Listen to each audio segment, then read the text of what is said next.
It's your brother John Mack, also known as the Incredible MC Mindbender with a 3.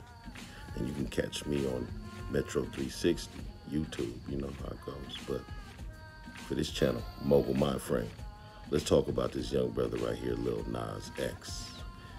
And some of the energy that I feel a lot of YouTubers are putting into this young man. First of all, this young man is an entertainer, and Satanism has been in music since the 70s. You can look back to any of the pop or rock groups who were Satanists, like Alice Cooper, so forth and so on. He's not the first to ever come do it, and I guarantee he won't be the last. As a matter of fact, let's look at 10 years from now and see how far things have went since the day of Lil Nas X. Because really, if you think about it, Satanism has been kind of hidden from music ever since the dismissal of heavy metal music, which is basically a relic in our mind for Generation X and millennials.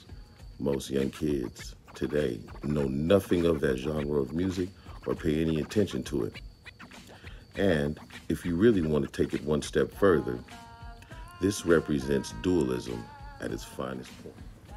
So let's talk about it. There's a lot of YouTubers out here giving Lil Nas X a lot of pub, a lot of play, and a lot of commentary. Now, I have to believe it's for one of two reasons.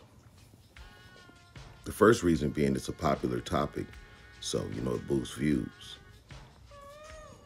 So the same thing you're accusing this young man of is the same thing you're doing, promoting an agenda.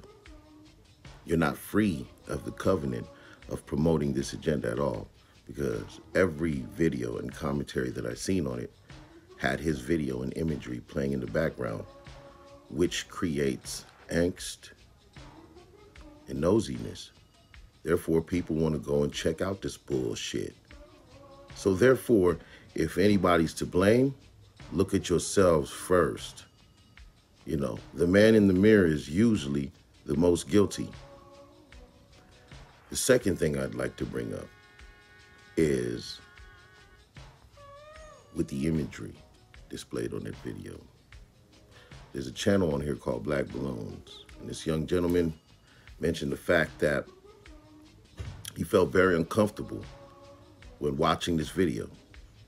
So I pose this question to you, my brother. Why did you watch it? I still have not seen the video personally. I've seen the imagery of the video. I've heard the commentary on the video. I might as well have seen the video.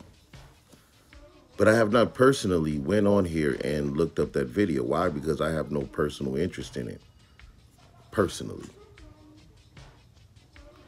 But that doesn't mean that there's not a fan base out there that doesn't want to see it or isn't interested in inquiring on the reason why a young brother would, you know, portray himself lap dancing on Satan and licking in his ear and all this other stuff. But I saw something different from the footage and coverage and pictures that I've seen. What I saw was dualism, which here in a minute I'll give you a description of dualism, but its origins and etymology comes from Zoroastrianism, which is a pagan religion. So what most people think about what Satan looks like is absolutely not only a wrong and terrible description, but doesn't make any sense. First of all, if you've ever read the biblical scriptures ever in your life, which I'm sure 90% of the people watching YouTube videos don't spend very much time reading the Bible at all, there's no description of this alleged satanic figure who has the ability to play chess with God. He doesn't exist. It's a myth. However, there are several characters mentioned in the biblical scriptures that were not of a good nature. And it seems to me that all of them have been combined together to form one infinitely powerful evil being that keeps getting power fed to him by a belief system. A belief system. Now listen to the words be and leaf put together. Very important etymology here. To be is to exist, right? A leaf is an extension of a tree which grew from a seed. The seed of knowledge is planted in your head and then sprouts into either truthful understanding or a false, twisted logic that only one can comprehend within his own mind. So, in my opinion, Little Nas X was forcing a lot of you to look at the man in the mirror and confront your own demons, in which apparently that's what he's doing by alleging that he's a homosexual. And there's nothing wrong with that. There's nothing wrong with fighting your demons. There's nothing wrong with giving into your demons, which most of us do on a daily basis. There are many things that you know by the nature of man and by the righteousness of life itself that you shouldn't be engaged in. But you do it anyways, consciously knowing that it's wrong. In my opinion, his mosaic and his picture described within his pop culture style of music, because that is definitely not hip hop at all, is giving you a description of the demons that this young man is fighting. And most likely have succumbed to. I digress. Let's check out Wikipedia's description of Satan. Satan, also known as the devil in Abrahamic religions, that seduces humans with sin and falsehood. In Christianity and Islam, he is usually seen as either a fallen angel or a jinn who used to possess great piety and beauty, but rebelled against God, who nevertheless allows him temporary power over the fallen world and a host of demons. In Judaism, Satan is typically regarded as a metaphor for the Yetzer Hara, or evil inclination, or as an agent of subservience to God. A figure as the Satan appears in the Tanakh as a heavenly prosecutor, a member of the sons of subordinate to Yahweh, who persecutes the nation of Judah in the heavenly court and tests the loyalty of Yahweh's followers by forcing them to suffer.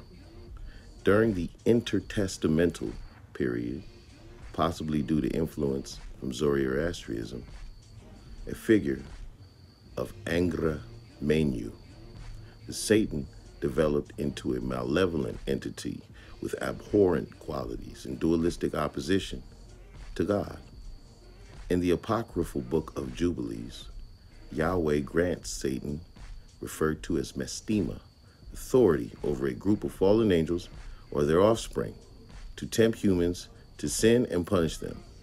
The Synoptic Gospels, Satan tempts Jesus in the desert and is identified as the cause of illness and temptation. In the book of Revelation, Satan appears as the great dragon, who was defeated by Michael, the archangel, and cast down from heaven.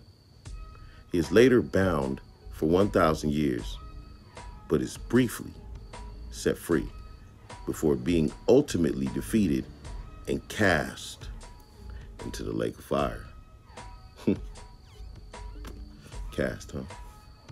Isn't that what they call a crew of people who act in television? A cast? In Christianity, Satan is known as the devil and is sometimes also called Lucifer. Although the book of Genesis does not mention him, he is often identified as the serpent in the Garden of Eden. Often identified, right? Who was this eyewitness? In the Middle Ages, Satan played a minimal role in Christian theology and was used as comic relief in mystery plays. During early modern period, Satan's significance greatly increased as beliefs such as demonic possession and witchcraft became more prevalent.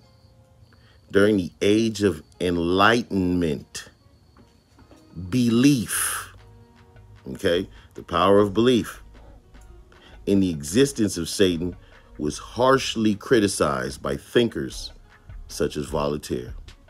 Nonetheless, belief in Satan has persisted, particularly in the Americas.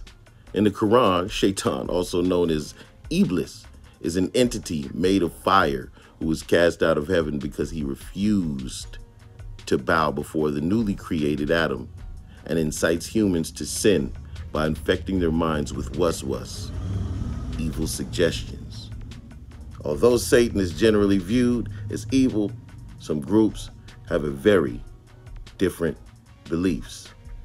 In theistic Satanism, Satan is considered a deity who is either worshipped or revered. In Levian Satanism, Satan is a symbol of virtuous characteristics and liberty. Satan's appearance is never described in the Bible.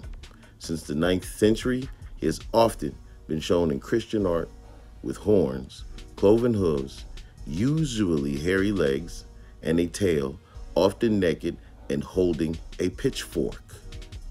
These are an amalgam of traits derived from various pagan deities, including Pan, Poseidon, and Bes.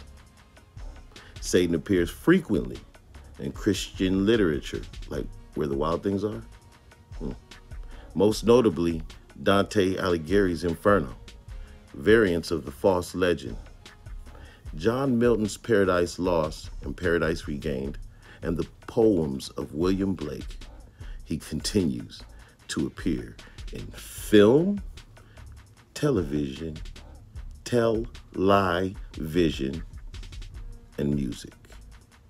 I digress.